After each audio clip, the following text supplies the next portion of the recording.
Example number 8.3। Now students example number 8.3 देखिए क्या कह रहा है Usha swims in a 90 metre long pool, she covers 180 metre in 1 minute by swimming from one end to other and back along the same straight path. अब देखो जरा ध्यान से, एक स्विमिंग पूल है और स्विमिंग पूल का टॉप व्यू मैं आपको दिखाऊंगा। मतलब जब स्विमिंग पूल को ऊपर से देखोगे तो कैसा दिखाई पड़ेगा, ठीक। तो ये देखिए स्विमिंग पूल है इस तरीके से और ये top view of the swimming pool है। क्या है? Top view of the swimming pool, okay, of the swimming pool. ये top view of the swimming pool है स्टूडेंट्स, ठीक। अब ध्यान दें, अब क्या कहता है Usha swims in 90 metre long pool, यानी कि इस पूल की लंबाई कितनी है, इस स्विमिंग पूल की लंबाई कितनी है 20 मीटर। तो ये इसकी लेंथ है और ये इसकी ब्रेथ है टॉप से देखने पर, और इसकी जो लेंथ है वो कितनी है 90 मीटर है। ये पूरा 90 मीटर यहां से यहां तक, ठीक। ये देखिए अब इसने क्या बोला, she covers 180 metre in 1 minute. तो उषा ने 180 मीटर कवर किया 1 मिनट में, यानी कि जो टोटल डिस्टेंस दिया कितना दिया है, टोटल डिस्टेंस कितना दिया हुआ है आपको 180 मीटर। यूनिट से पहचानता हूं 180 के आगे एम लिखा है, एम का मतलब मीटर, ठीक। तो टोटल डिस्टेंस 180 मीटर है इन 1 मिनट, ठीक। यानी कि टाइम कितना दिया है, ध्यान देंगे स्टूडेंट्स, टाइम कितना दिया है बताइए 1 मिनट, ओके। सो टाइम कितना दिया है यहाँ 1 मिनट। अब मुझे ये बताओ बेटा ठीक से अच्छी तरीके से बताइए, डिस्टेंस का एसआई यूनिट क्या होता है, किलोमीटर, मीटर या सेंटीमीटर, क्या होता है बताओ। डिस्टेंस को हमें कैसे रखना चाहिए बताइए, जल्दी से बताइए। मीटर। मीटर में, डिस्टेंस मीटर में, और टाइम किस में होना चाहिए बताइए, मिनट में सेकंड। या सेकंड में, ठीक। तो टाइम का ऐसा यूनिट सेकंड होता है, यानी कि टाइम हमको किस में दिया है मिनट में, तो हमारी जिम्मेदारी की हम इसको किस में चेंज कर लें सेकंड में। तो 1 मिनट में कितने सेकंड होते हैं बताइए 60। तो 60 सेकंड हमने लिख लिया, एस का मतलब सेकंड, एस लिख लो, ठीक। तो इस तरीके से 60 सेकंड आ गया टाइम, सही है। चलो अब क्या है यहां पर बच्चों, हाँ ठीक है बहुत बढ़िया। अब लेकिन आगे उसने कुछ बात बोली है, कह रहा है कि she covers 180 metre in 1 minute. 180 metre का डिस्टेंस 1 मिनट यानी कि 60 सेकंड में वो कवर करती है by swimming from one end to other. मतलब कैसे, by swimming one end to other. तो ये इसका वन एंड है और ये इसका अदर एंड है, ये एक सिरा है और ये दूसरा सिरा है। तो पहले वन एंड से अनदर एंड जाती है, तो ऐसे करके पहले जाती है यहां तक। तो यहां से यहां जब जाएगी तो 90, तो यहां पे ट्रेवल करेगी, क्योंकि इसकी लेंथ 90, तो उसको 90 ट्रेवल करना पड़ेगा, एक एंड से दूसरे एंड जाने के लिए 90 मीटर ट्रेवल करना पड़ेगा। फिर आगे उसने बोला है by swimming from one end to other and back along the same straight path, and back along the same straight path. दिमाग लगा लेना, सुन लो ध्यान से, सुन लो ध्यान से सभी बच्चे। टोटल कितना जाती है 180, ठीक। कैसे जाती है, एक एंड से पहले जाती है दूसरे एंड में और along the same straight path, यानी कि इसी स्ट्रेट पाथ के अलोंग वापस आती है, back along the same straight path. तो अब इसको बैक करो, और इसको जब बैक करोगे मेरी बात ध्यान से सुन लीजिएगा, यहां से यहां जाने के लिए तो 90 उसको चलना ही पड़ेगा।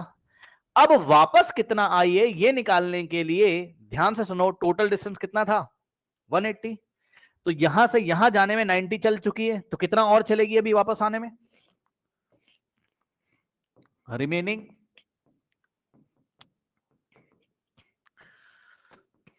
Distance, remaining distance back along the same straight path traveled, remaining distance traveled, remaining distance traveled back along the same straight path, back along the same straight path। ध्यान से सुन लीजिए बच्चों, यहां से यहां जाएगी 90 तो चलेगी, और टोटल डिस्टेंस कितना चला है 180, तो वापस लौट के कितनी आएगी, यानी कि टोटल डिस्टेंस में से हम क्या करेंगे, यहां से यहां तक का डिस्टेंस माइनस करेंगे, तभी तो पता चला है ना वापस कितनी दूर आएगी। तो वापस आना पड़ेगा उसको 90 मीटर। अब कुछ बच्चे डायरेक्ट पहचान गए होंगे कि यहां से जाएगी पहले यहां, फिर यहां वापस आ जाएगी तो यहां पहुंच जाएगी। ठीक है, अच्छी बात है, लेकिन फिजिक्स करने का तरीका ये, जो इन्फॉर्मेशन दे रखी है वहां से सवाल करो।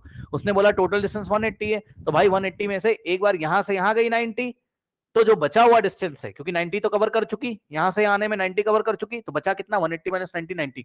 तो जब वापस जाएगी तो कितना कवर करना पड़ेगा उसको, 90 ऑपोजिट डायरेक्शन में along the same straight path, तो 90 वापस आएगी।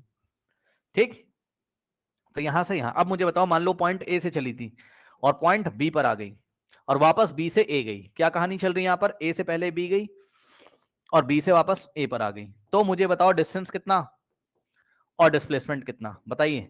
ए से बी गई और बी से वापस ए पर आ गई, डिस्टेंस कितना बताइए। 180 180 और डिस्प्लेसमेंट कितना, 0। डिस्टेंस 180 और डिस्प्लेसमेंट 0।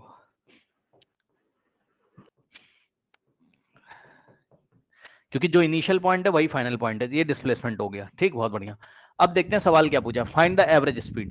तो पहले उसने हमसे क्वेश्चन पूछा है कि एवरेज स्पीड बता दो। तो एवरेज स्पीड क्या होता है, total distance upon total time, सही है, ओके। एवरेज डिस्टेंस क्या होता है बताइए, सॉरी एवरेज डिस्टेंस कह रहा हूं, एवरेज स्पीड क्या होता है, एवरेज स्पीड क्या होता है बताइए, total distance by total time. ठीक, चलिए, टोटल डिस्टेंस कितना है स्टूडेंट्स, टोटल डिस्टेंस कितना है स्टूडेंट्स बताइए, 180, सही है। तो 180 मीटर और टोटल टाइम कितना है, टोटल टाइम है 90 नहीं 60 सेकेंड, 1 मिनट मत रख देना, 60 सेकेंड, 0 से 0, 3 1 जा 3 6 जा, कितना आ गया, 3 मीटर पर सेकेंड। ठीक, बस ऐसे लिख सकते हो उसको। ठीक, तो इसकी जो एवरेज स्पीड है वो 3 मीटर पर सेकेंड हो गई, ठीक है ना। अब सुनो, लेकिन उसने हमसे एवरेज वेलोसिटी भी पूछी है। ठीक है स्टूडेंट्स, क्या पूछी उसने हमसे, एवरेज वेलोसिटी भी पूछी है। ठीक है भाई, अब एवरेज वेलोसिटी का कौन सा फॉर्मूला लगाएं, ठीक, एवरेज वेलोसिटी का कौन सा फॉर्मूला लगाएं, तो ध्यान से चेक करिए, यहां पर आइए, क्या पढ़ाया था मैंने आपको, यहां पर देखिए, अगर आपको याद हो, मैंने आपको क्लास में पढ़ाया था, when an object is moving along a straight line at a variable speed, और मैंने आपको कॉपी में लिखवाया था वेरिएबल स्पीड हो और चाहे ना हो। अगर ऑब्जेक्ट स्ट्रेट लाइन में मूव कर रहा है, अब चाहे ऐसे जा रहा है ना, हालांकि मैंने आपको पढ़ाया था कि डायरेक्शन नहीं चेंज कर रहा है, कोई बात नहीं, ध्यान सुनो। अगर ऑब्जेक्ट एक स्ट्रेट पाथ में ऐसे जा रहा है, बस स्ट्रेट लाइन मोशन जब भी होगा तो एवरेज वेलोसिटी आप वैसे ही निकालोगे जैसे एवरेज स्पीड निकलती है, यानी कि एवरेज वेलोसिटी का फॉर्मूला क्या हो जाएगा, total displacement upon total time. ठीक, ठीक है,